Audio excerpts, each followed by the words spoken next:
What is up, everybody? Welcome to episode 36 of Beyond the Finish Line. I think I got that right this time. It's a trail running podcast that dives deep into the stories that transcend far beyond the distance. I am your host, Joe. I'm a passionate trail runner and ultra distance enthusiast myself. Today's guest, I'm really stoked for Wes. Wes Plate is coming on. Wes is a filmmaker. I love Wes's YouTube videos. I have used them for many treadmill run. Wes is an ultra runner who's made a name for himself by capturing the true spirit of endurance through his YouTube channel. Since stepping into his first ultra back in 2015, Wes has taken on some of the sport's biggest challenges, like Coconut 250, Tahoe 200, Moab 240. The king of 200 milers.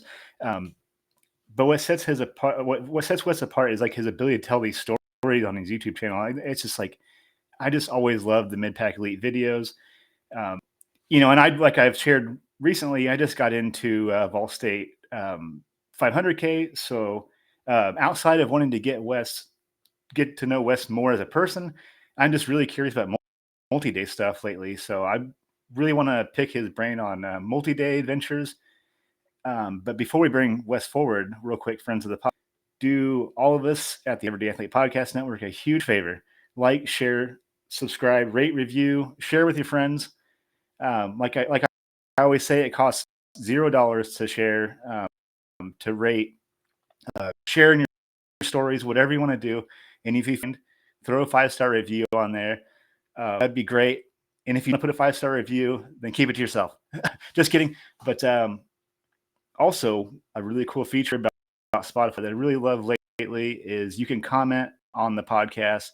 I think it's a really neat way of keeping the connection kind of flowing after the podcast wraps up. So without further ado, let's bring Wes forward. What's up, Wes? How's it going? Hi, Joe. Hi, it's going really well. It's so good to see you. All right. Yeah. So it's cool to catch back up with you. I was on your show, I think about a year ago, and that was fun. And I've been following along your YouTube channel since I first stepped on trail. So it's like an immense honor to have you now on my podcast. So it's kind of a cool full circle moment for me. And I'd like to get to know you, like to get to know you better, outside of the miles and outside of the channel. And like I said, maybe pick your brain around multi-day stuff. But like I do with all my guests, I just want to, like, you who is listening, who is Wes Plate?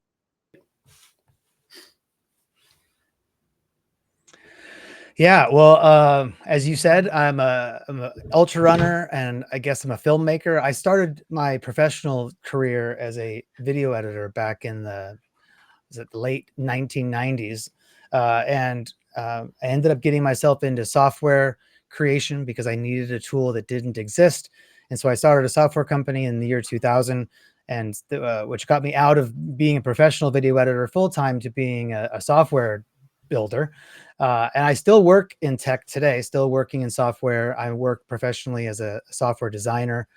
And I have my own software company still, but I also do contract work. And yeah, then when I'm not working, I spend a lot of time running and training. And starting in 2019, I started to make, or actually I started in 2018, I started to make YouTube videos of my runs. And so the YouTube thing became a big part of my running journey. And so I'm kind of known for having the YouTube channel. And I'm on Instagram. I, post a lot there and share about my training and about my races. But yeah, I'm just sort of, I guess I'm a storyteller in a way, because as my video editing career, I used to love telling stories. And so I love to make videos today so I can continue to share little stories. I'm also a race director, which we might talk about that too. That's also something I've added to my resume recently. And so I love endurance running. It has brought me so much joy and has introduced me to so many wonderful people. I just love the sport. And so, yeah, it's just a really cool place to be. So that's a little bit about me. Yeah. I love that. Something that's always kind of fun about your videos is I've been like running with a guy and we were talking about your YouTube channel. And something that we both noted, and is just like how polite you are to aid station people. So that's always something I keep in mind whenever I visit aid stations. Like, just, I guess that's just something I want to know that really stood out about your videos. You might be one of the most polite people that I've seen at aid stations in your film. So I always thought that was kind of a cool caveat to those. Yeah, well, it's, that's actually one of the pieces of feedback I hear from a lot of people. A lot of runners and races tell me the same thing, that they noticed that. Um, and I don't know, it's I don't feel like it's a conscious thing that I started doing, because we wouldn't have these races if it weren't for volunteers. And so I almost feel like we are required as runners to thank those volunteers with every ounce of kindness we have in us, because we wouldn't have a sport if it wasn't for them. And whenever I've heard people talk about a runner being rude to volunteers, it's just surprising. Like, why on earth would you ever be Yeah. rude to a volunteer? But yeah, I think that my YouTube channel has helped a little bit to spread that message of just always saying thank you, and I'm really really proud of that, because I think we all need to be, so grateful for the opportunity to run these things, and the volunteers make it possible. Yeah, absolutely. Plus, to me, it seems like it might take more energy to be an ass be an ass to an aid station worker, anyways. But yeah, I always keep that in mind at ultras. Like, if I'm feeling kind of crabby, like when I see an aid station coming up, I just kind of like shake it off, and like I always remember your videos. Like, you can always be nice, even if you don't want to be. So that Yeah. cool really shows through. What's brought us here together today is, our mutual love for running. So if you could, Wes, tell us about your running journey. What got you started? Yeah. Well, I was running in high school. I ran track as a sprinter. And eventually, I guess sophomore year of high school, I got into running cross country in the fall. That was a way to kind of get me in shape after the summer. I didn't like cross country at the time, because I didn't like long distance running. But as I got older, I ran less and less, and as I got older, I drank a lot more and more, and I kind of got into a bit of a downward spiral of unhealthy choices. I gained a lot of weight over my adult years as I continued to just drink a lot and a lot. And finally, in 2008, I went to treatment and stopped my alcohol addiction. And the treatment was amazingly successful for me. I started to lose weight pretty quickly. And over the course of a few years, I lost a total of about 70 to 75 pounds. And after having lost that weight, I got really excited about the possibility of running again. When I was heavy, I had wanted to run quite a few times. I was like, I want to get back to running again. But it was just so hard to be motivated, and it was difficult to get out there. So after losing weight, I thought, let me try this again. And a friend of mine kind of got me back into running. He showed me his Garmin watch he had recently received and talked about Strava. And as a tech guy, I was so inspired by, oh my God, I love this thing. I want to have this watch. I want to have Strava. So I got myself, I can't remember what it was, but I got myself a Garmin watch back in 2012, and I started running just a little bit. My mom had been a marathon runner when I was a kid. And so my mom had given me the advice that when I got started, that I should just like run from one telephone pole to the next telephone pole and then walk. And then so I did sort of an alternating walk run thing over time, adding longer and longer distances between the runs. So like maybe I would run 2 telephone poles. And then it wasn't until 2014 that I was actually really doing very much with the running. I mean, over the course of those 2 years, I ran a couple 5Ks, but I really didn't have much of anything in mind in terms of, I wasn't like training for anything, or I didn't have any big goals. But in 2014, a friend of mine invited me to run a half marathon with her. And so that was sort of just all I needed to get into doing something. So I trained for that half marathon. That was in later 2014. And I remember just not really knowing very much about how to do long distance running. I didn't eat breakfast that morning. I didn't really drink or eat anything during the race. So when I think it was like mile 11 came around, I was completely spent. I had no energy left. And so those last 2 miles were very painful and really difficult to get through. But crossing that finish line was so rewarding. I felt so good. So I kind of determined that I wanted to get better at the half marathon. So I ran a couple more half marathons over the next several months and learned about fueling and eating. And then I also met some runners. I joined a local workout group, and there were some runners in that group, and a couple of them had ultra running experience. So I started to learn about ultras, and I loved the idea of ultras. And so I was just consuming everything I could do to learn about more about it. Like, what did people use for fueling? What gear do they use? I was reading books and listening to podcasts and just getting my hands on everything I could get my hands on. And so in October of 2015, so just about a year after that first half marathon, I ran my first 50K. And I knew more about running than I did when I ran the first half marathon, but I still didn't know everything. I didn't know anything about hydration and electrolytes.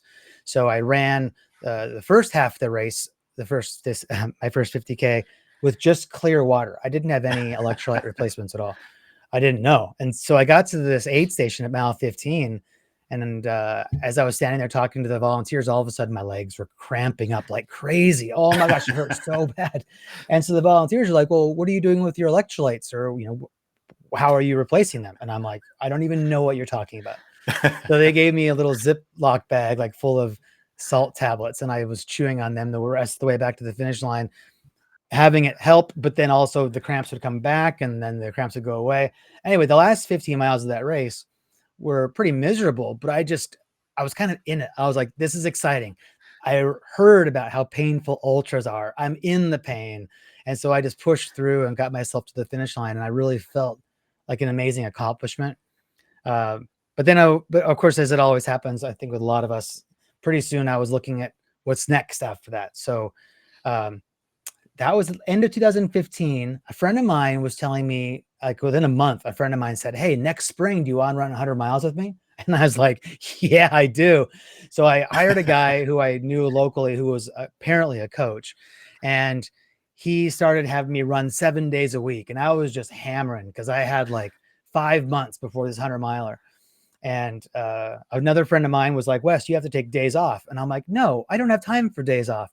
Well, long story short, I got injured. I destroyed my ankle. It was, I went to a podiatrist and he's like, oh my God, I've never seen damage like what you have to this joint. And so anyway, it took me out for about 9 months and it took me a long time to get back.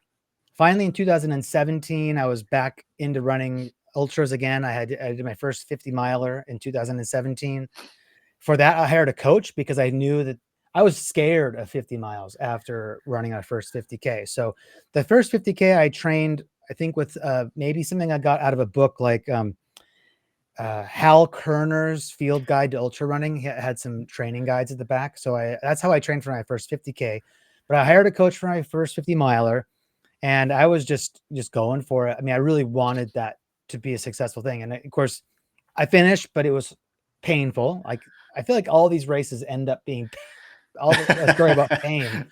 Yeah. But then after the 50 miler, I did my first 100 miler in 2018. And then a year after that, I ran Moab 240 for the first time. So when I recount this story, the amount of time from my first ultra to my first 200 miler was about 4 years. Like the distance of time from my first ultra to my first 100 miler was 3 years. And it would have been all a lot faster if I hadn't got injured. But when I look back and tell this story, I feel like that was an accelerated pace. Like so much happened so quickly. But at the time, it felt just natural and it almost felt slow to me. I think I can be impatient. But I loved getting into ultras and I loved getting into longer and longer distances and the people I met along the way. And so, yeah, for me, it was just trying to get back to this joy that I had running when I was younger, trying to get back to being fit again after being unhealthy for a long time. And yeah, I've had so many gifts along the way as a result of it. But yeah, that's kind of a little bit of how I got there. Oh, I love that. Thanks for sharing a little bit about your sobriety because I'm a sober runner too. That's what got me into the sport. So that's cool that you're transparent about that.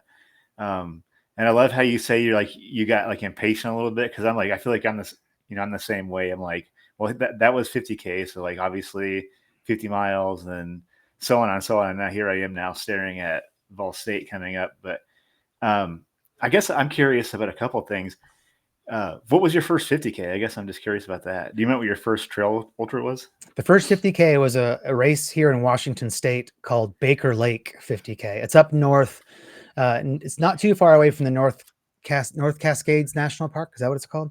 But it's near Mount Baker, which is a really big volcano in this area. Okay. And so Mount Baker 50K is an out and back. It goes along this lake. So there's not a giant amount of elevation. There's a good amount of elevation, but not giant, because there is it is along the lake, but it's kind of going up and down as it's traversing.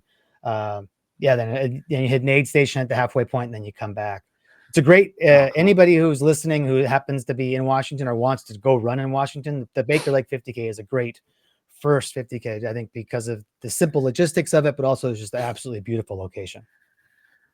Yeah, no, because if there's anything that ultra running has given me outside, like it's given me a lot of things, but it's also given me like this wild sense of like a wanderlust that I get now. Like, because I basically just been kind of running in the Midwest lately, but I keep looking at races out your way, and it's like, man, some of these look so cool. Like, and I think I need like, not that I don't love like our buttery, rooty trails in the Midwest, but I kind of need some mountains in my life soon. So I think I'm gonna have to find something out that way. It may not be a big one, but it'd be cool to pick something like a 50K, Yeah. something where I can like visit the area and then maybe do stuff after the race and not be destroyed. So Yeah. yeah, absolutely. Yeah, it's funny that you're recounting your first 50K experience, because that's how mine was. I didn't know anything about like gels, or I just went out there with like I think I did my first 50K with a handheld, which might be kind of even wilder, and didn't know anything about like electrolytes. It was just, I think I just had some like those Gatorade tablets or something Yeah. at best, but that didn't really do much for me except for lock up my calves. But that's cool. And something else I'm curious about is you ran earlier in life, and then you picked it back up, like back in 2015. I guess you've been ultra running for a bit. But what do you think? Like, how do you think your relationship with running changed from like the first time you were in it till like now? I mean, obviously you've grown a lot more in the sport, but how do you think like your relationship with running has changed between the first time you're into it and then like where you're at now with it? Well, when I was earlier on in my running career, there was more of an emphasis on speed, on running fast. I can remember, especially running like the first half marathon, sort of in my early road running days. There was almost a shame associated with walking.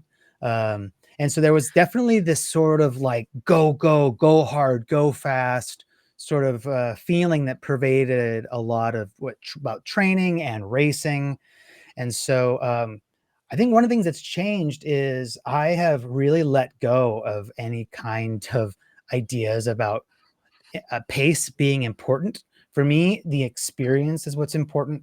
And pace is something that I really care very little about almost anymore. I mean, I think in some ways I care a little bit, because when I'm in a race, I want to get to the finish line as quickly as I can.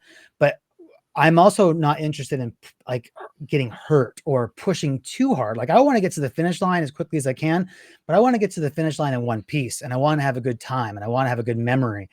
Um, and so I'm very much all about the middle and the back of the pack. I think that's where the real stories are. But I think it's also just sort of a change in perspective, where for me, I want to go long distances, and I don't care about the pace. When I ran my last two races, Arizona Monster 300 in April, followed by Cocodona 250 3 weeks later in May, I almost purposely went slower because I was doing these two things so close to each other. So there's a lot of walking, a lot of intentional power hiking, but yet at a decent pace. Like I was hiking 16-minute miles, 15-minute miles for hours on end. So I was moving good, but I wasn't running. And I think that that's a kind of a cool thing to be able to be like, yeah, I'm an ultra runner. And guess what? I'm not running, but I'm also probably faster than a lot of people who are trying to run. So there's kind of, I don't know, there's a little bit of contradictions in there. Like I'm not interested in speed, yet I kind of am interested in speed. But mostly I'm just interested in having a good experience and creating memories and meeting people and seeing nature. When I'm in these environments on my own 2 feet, I feel so connected to those places, and the memories I experience and create are very long lasting.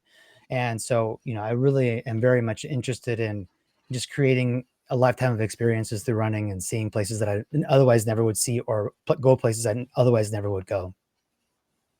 Oh man, I love what you said. How you feel like connected to the place that you visit, because I feel that way with like every race that I've done so far. It's like I left a little piece of myself, and like the best way possible. It's like I always feel like connected to like that trail like forever. I really love how you said that, because I never been able to like explain how I feel about a place when after I run it. But that's be perfectly kind of sum that up. It's just like, yeah, it's a you just get to see it in such a unique way. Like, yeah, I mean, yeah, what a miracle it is to be able to like do stuff like that too. Yeah. But yeah, absolutely agree with that. Another thing too, just along those lines, is in 2020, during COVID lockdown times when all the races were canceled, one of the things I did was I took on a project where I ran every street in the town I live in. And to this day, I'll drive through my town and I'll see some place and I'll say to my wife, "Oh, I ran on that street," and of course it doesn't mean anything to her. And some of these streets don't even necessarily mean anything to me, but it's just like, oh, I have a connection to that street that I otherwise never had. I had zero connection to that street before I ran on it. And so, yeah, just being out there on your feet, even if it's not a very special thing, but just it creates memories, and those memories, kind of stick with you. I can run on a piece of trail or on a particular road, and I will remember the last time I was in that spot. I'll remember the exact podcast I was listening to, and maybe even what they were talking about as I made that turn. I don't know. There's something that's so strong in terms of creating memories that we experience through these things. So yeah, it is a very special thing. Yeah, you made me think of like a lot of things, because I'll have that moment where I've like ran an ultra, like pick a trail, and then I've come back and hiked it later, because it's just like I kind of like doubling back and hiking them too sometimes when I do these new play. Like, there's a lot of really cool trails within 2 hours of my house, and I'm blessed in that manner. So like, but I can remember like how I felt when I was in that section, or like you said, like a song I was listening to, or like maybe even like a thought I was having. So I think that's like what you said kind of hit the nail on the head for me, because like I'll take my wife hiking, and we'll be going through a section, and I'll be like, oh, I remember like seeing that sign, or like that bridge, or like that bend, and it'll kind of take me back. Yeah. Um, and that's cool. So did you do city strides? Is that what you did for your town? Yeah, I use the City Strides website to do all the tracking of that, and I loved it. I absolutely love it. And in fact, as now we're getting ready for Vol State, I'm doing a lot more road running, and so this weekend I'm going to finish another local town that I had actually got a whole bunch of that city ran back in 2020 and 2021. But then I kind of took a break, and I was like, oh, I need to go check. And so City Strides said that I was 76% done with that town. I'm like, oh my God, I got to get that done. So I think last weekend I went and ran 12 miles, and I went from 76% to 94% or 91%. I can't remember. Anyway, so I think next weekend I'm going to actually complete that place. But yeah, City Ah, Strides cool. is a terrific website that makes it so easy to track it and keep track of your progress. Yeah.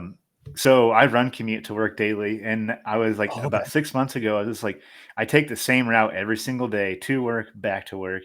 It's like just under 6 miles round trip.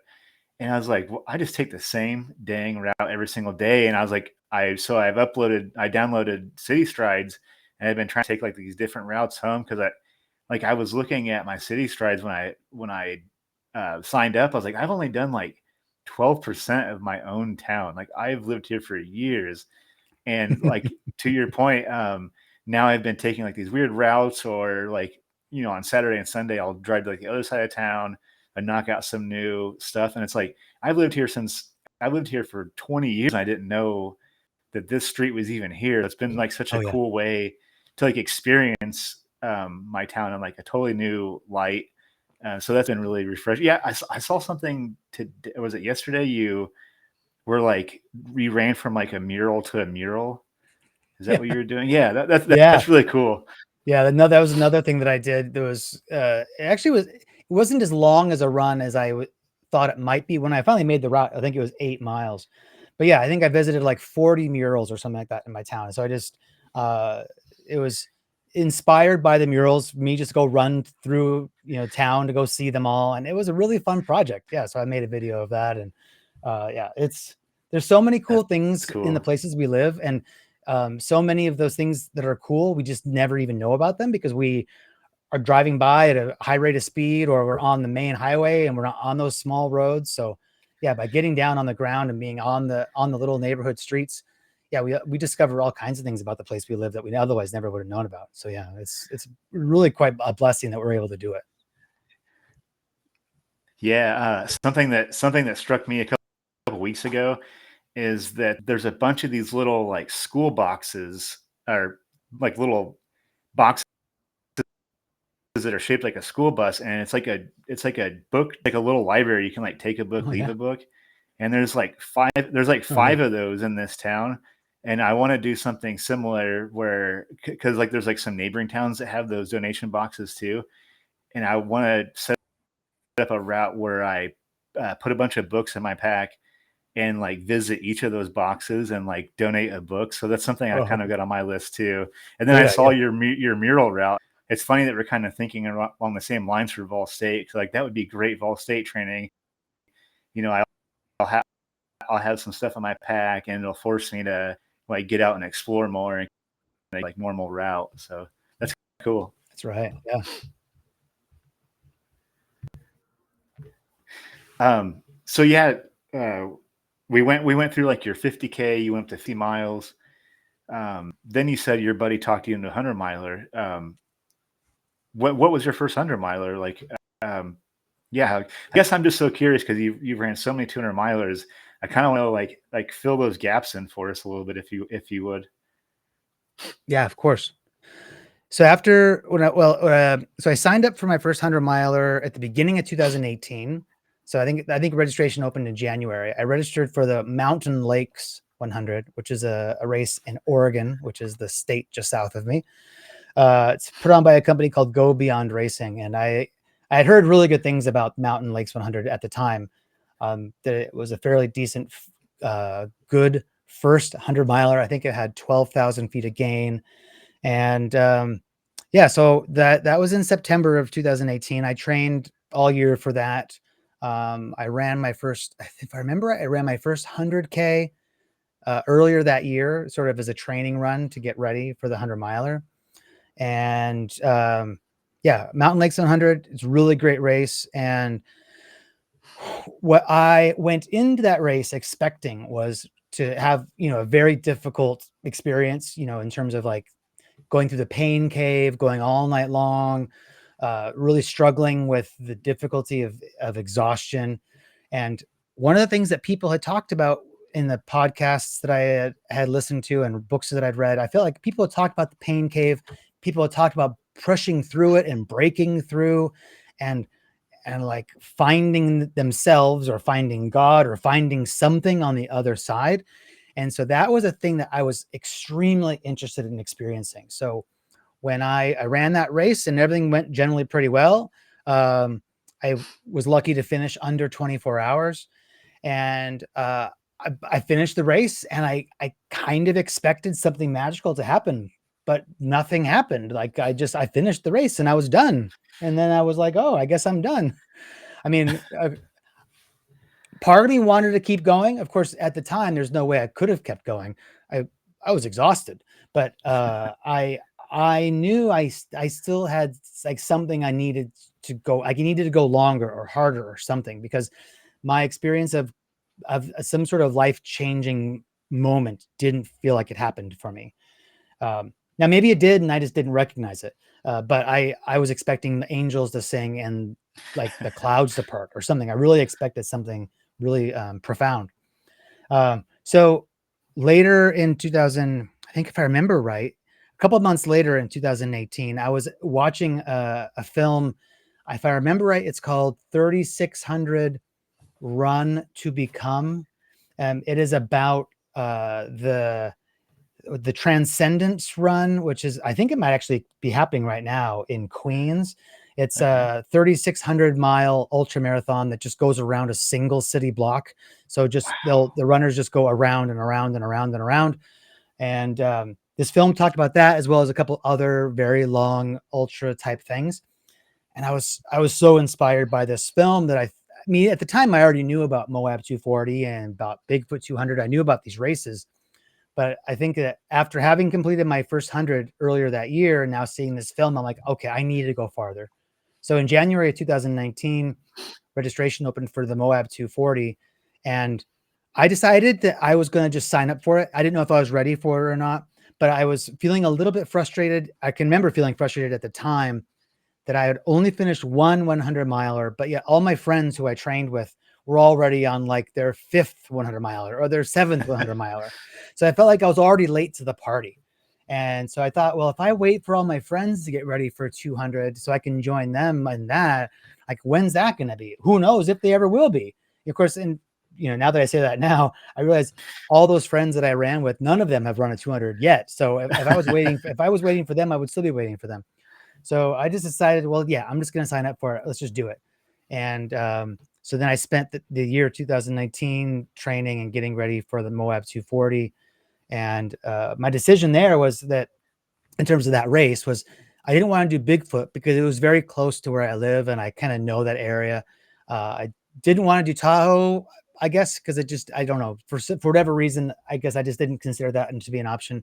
But Moab seemed interesting because it was the most different from where I live, and it was the longest of those three races in terms of distance. So I thought, oh yeah, well, if I'm only going to do this ever once, let's go for the biggest.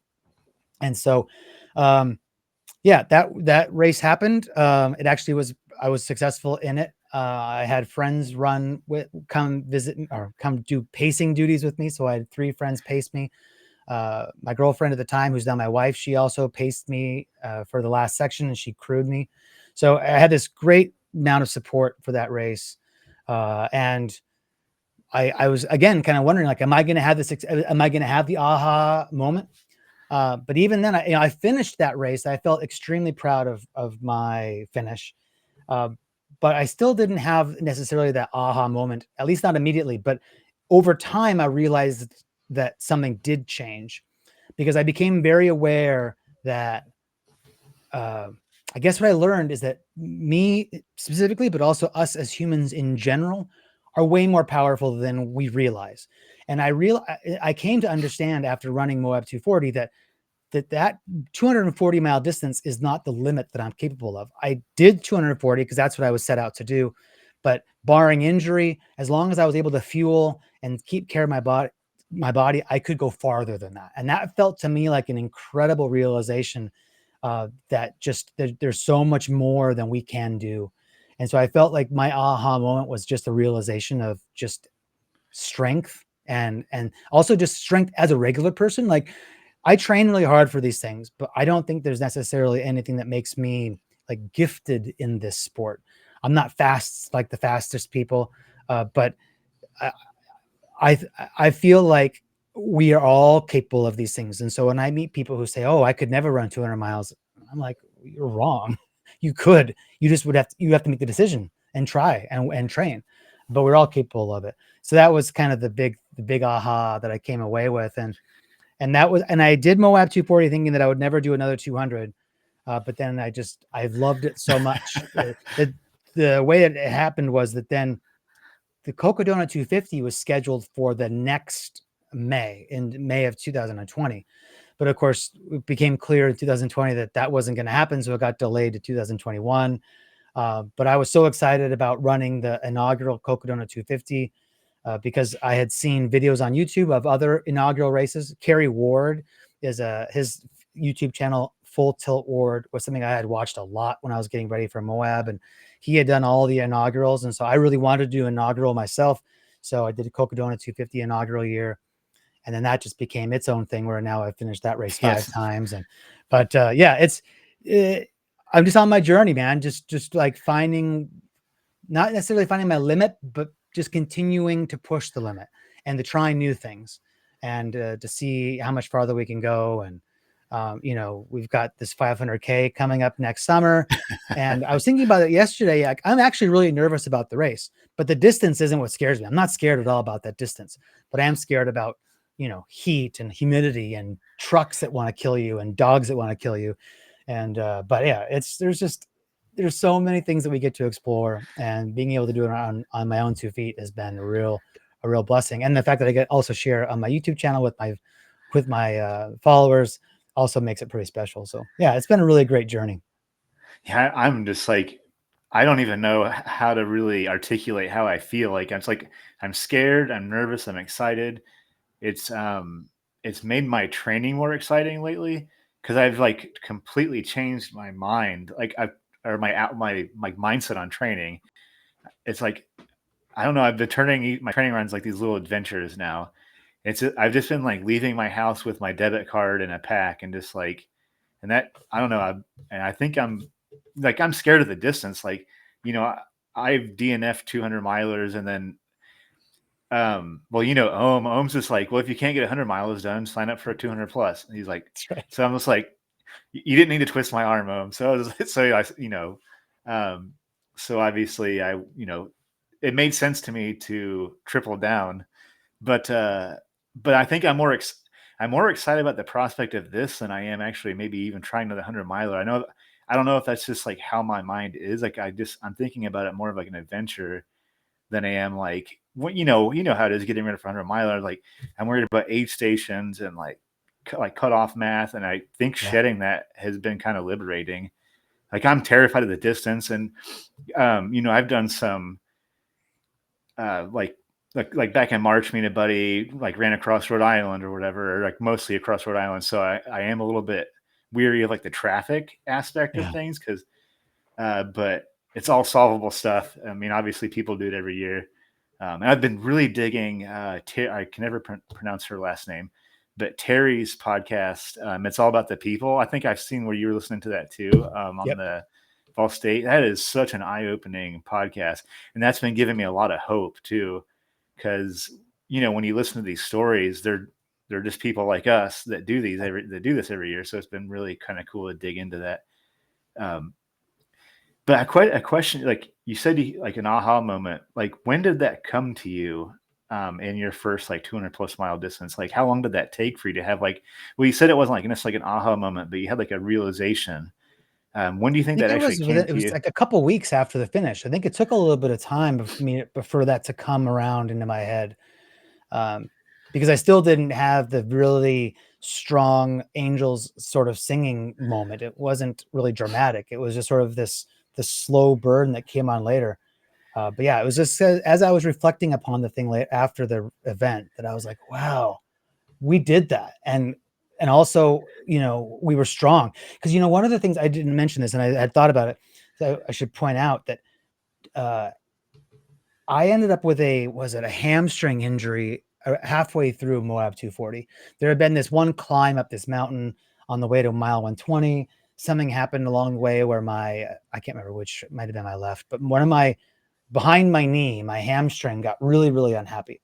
So when I woke up from my nap at that aid station and started to run out of there, I couldn't run. It hurt so bad, but I could walk.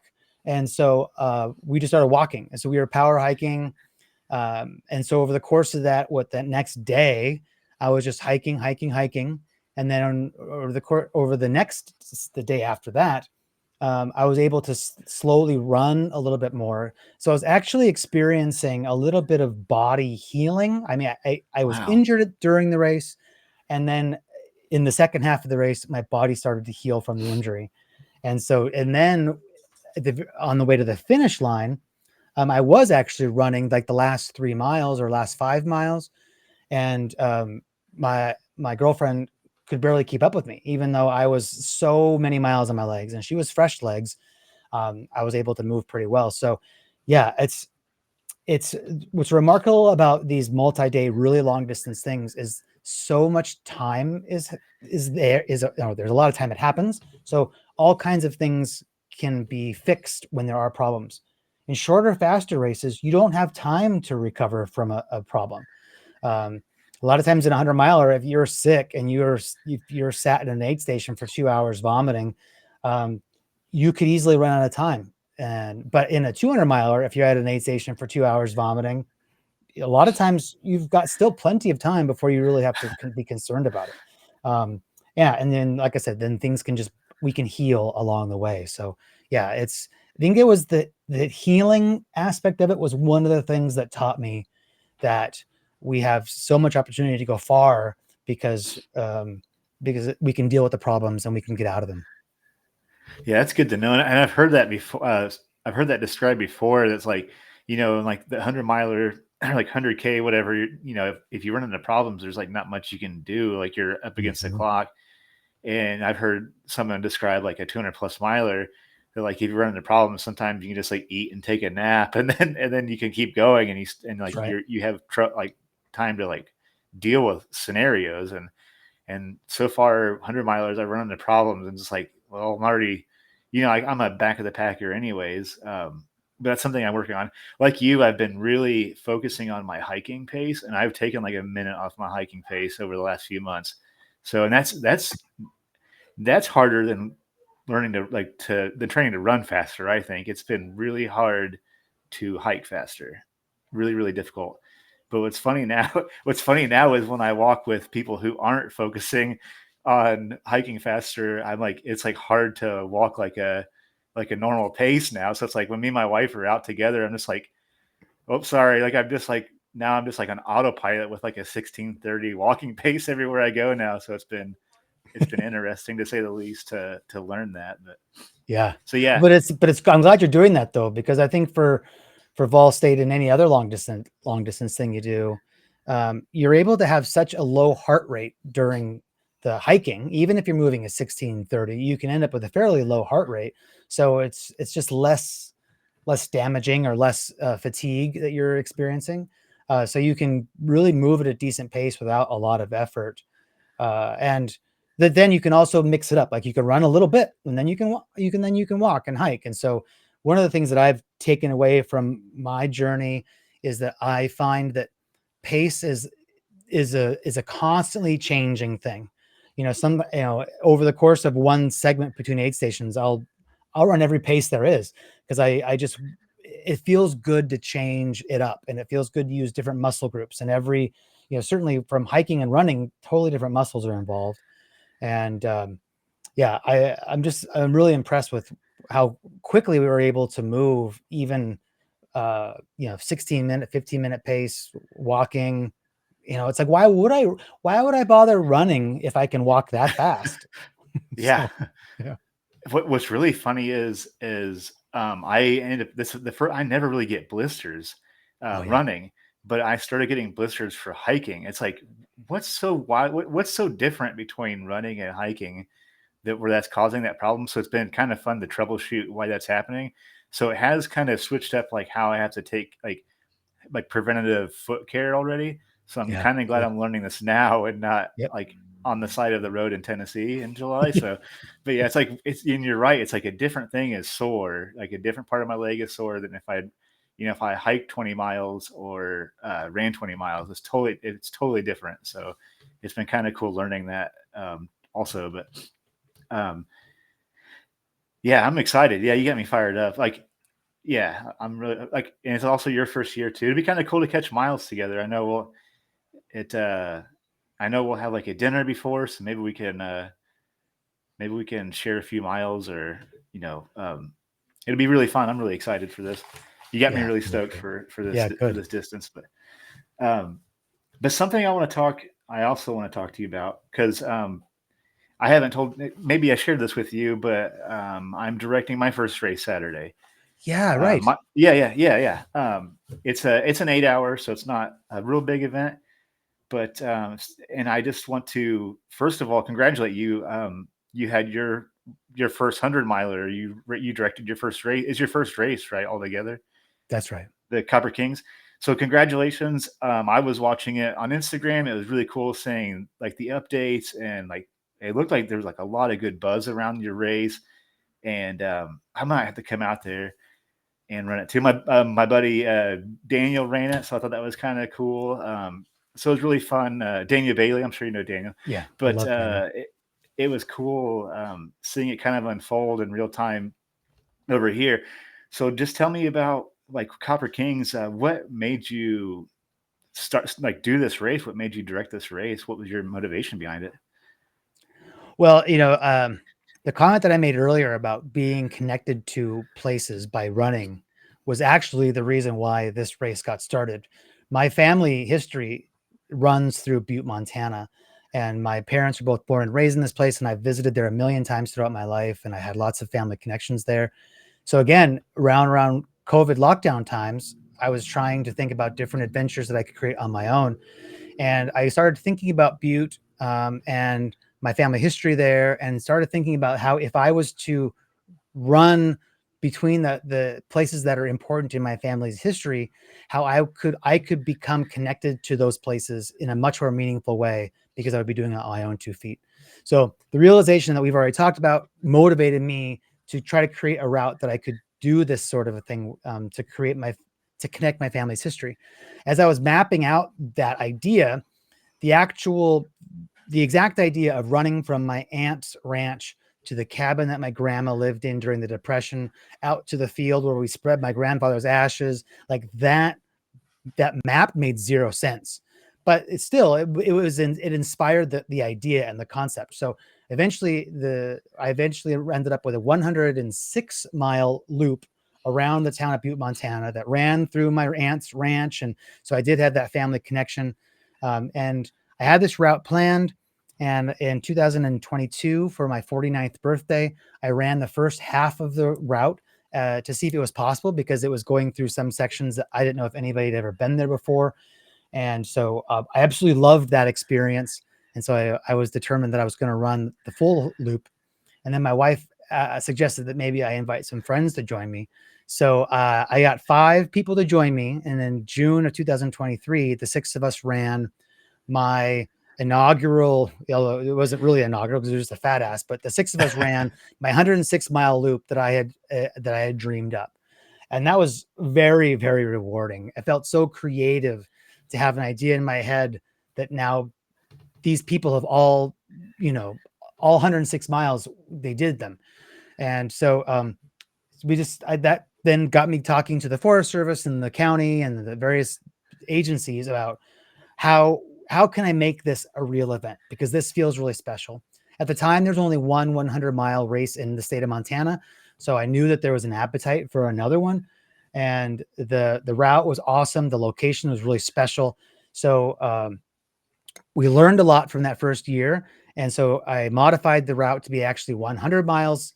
And we also changed directions. And in 2024, we did another fat ass, and I had 10 runners from around the country come to Butte, Montana, to run my race. And then for 2024, I pretended to be a race director, and I had the 10 runners, and me and my wife was there. And so we got more experience just trying to put this thing on.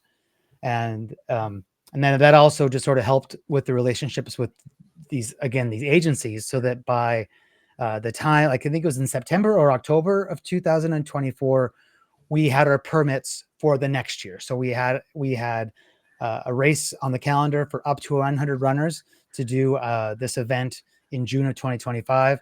And so, yeah, then it was just like, okay, well, let's make this thing happen. And before we started recording, you were asking how it went, and I told you that it was one of the most stressful, most difficult experiences of my entire life. It was so hard and so stressful. And now part of that's just because I'm a perfectionist, and if I'm going to put on an event, I'm going to want it to feel like the best event, and I want it to be really good. And I don't want people to be complaining about, oh, and it's an inaugural year, Wes did a terrible job.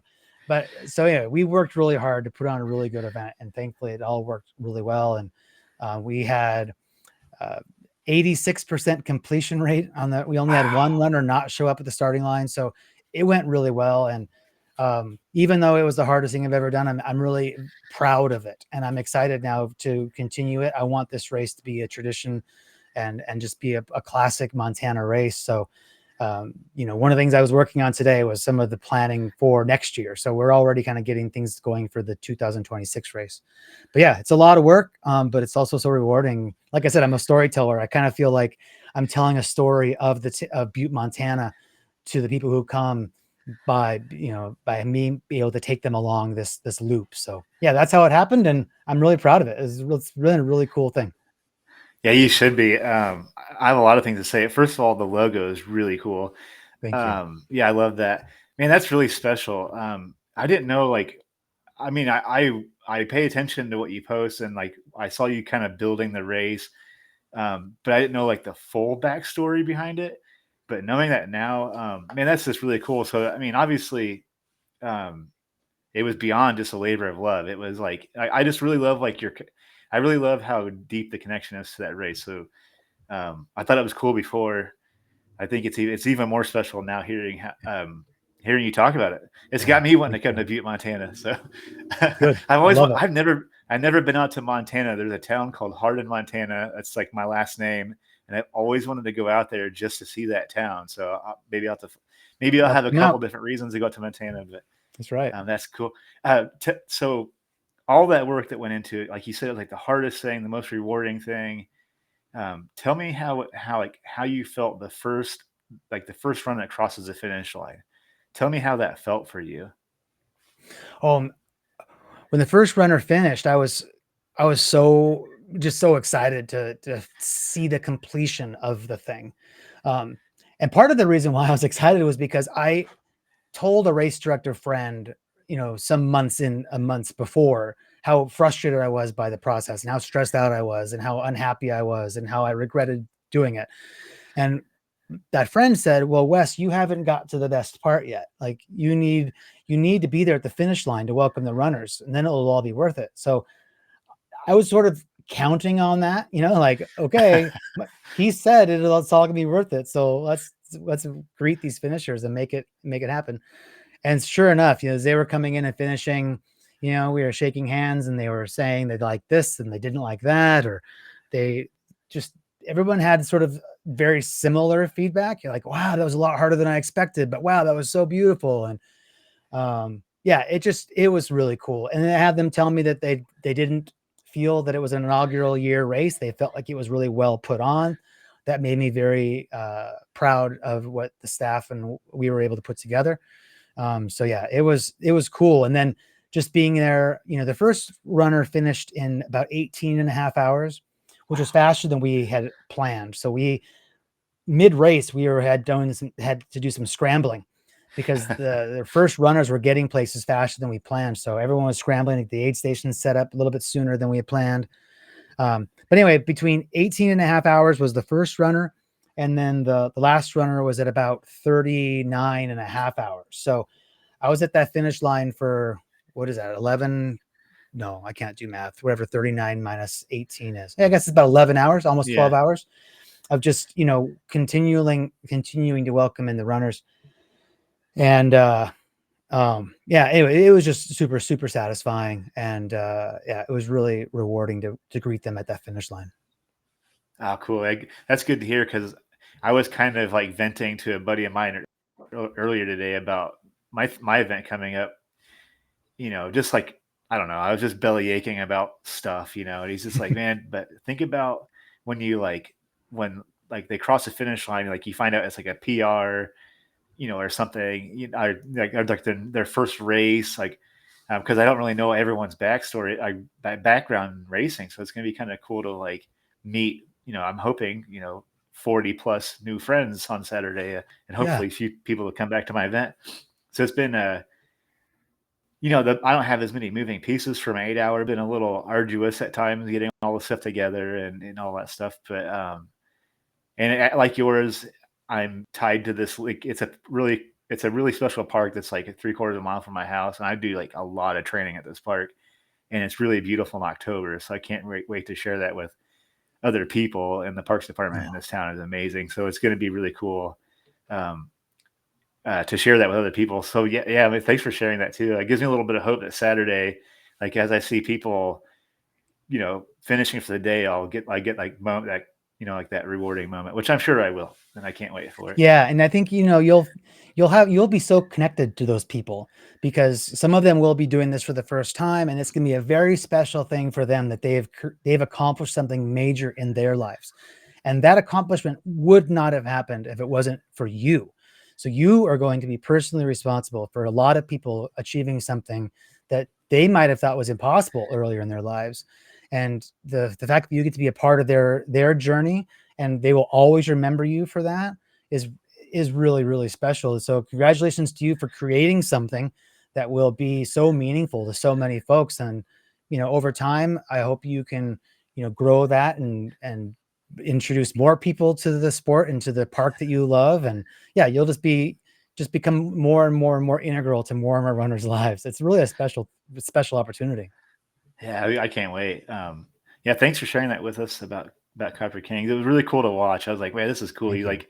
He's getting it together. I'm sure in the middle of it, like you said, it was probably chaos, but yeah, I'll have to wait for that sign up this year and get on this. So, um, well, Wes, I don't want to take up a ton of your time, but um, we might have to do this again so we can unpack some 200 plus milers again. As always, it's been really fun talking with you. I really enjoyed being on your podcast. That was a lot of fun. I felt like that wasn't that long ago, but I've learned so much more about my ultras since then. So it feels like a whole nother lifetime since I've talked to you, Yeah. and yeah. I mean, what a wild sport. But I guess I'm just curious.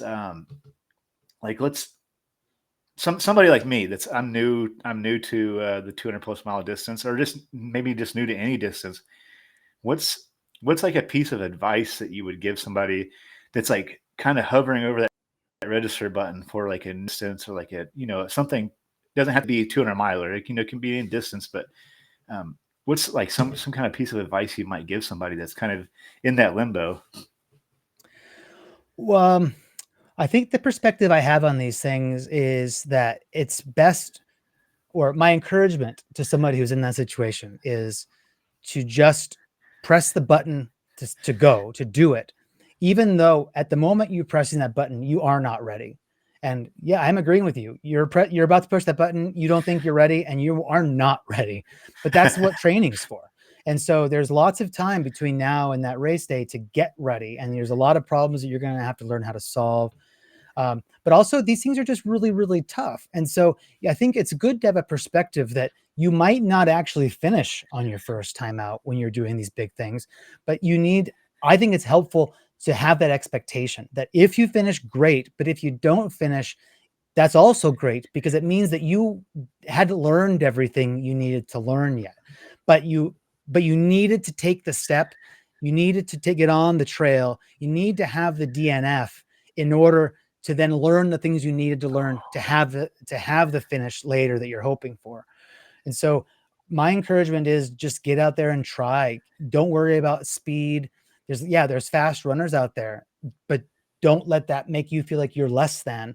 My encouragement is just to get out there, train, enjoy nature, enjoy your learning about what your body can do, enjoy learning how to fix the problems that crop up, enjoy learning how to deal with blisters and chafing, and what pack are you going to eventually settle on. There's so many variables, and the best way to learn about how to manage it is just to do it. And so being out there amongst other people, having difficult experiences, trying to go really long miles and long distances, the best way to do it is just to get out there and do it. And like I said, don't worry about the pace. Walking is a pace. Forward is a pace. And Absolutely. as long as you're ahead of the cutoffs, you can continue on.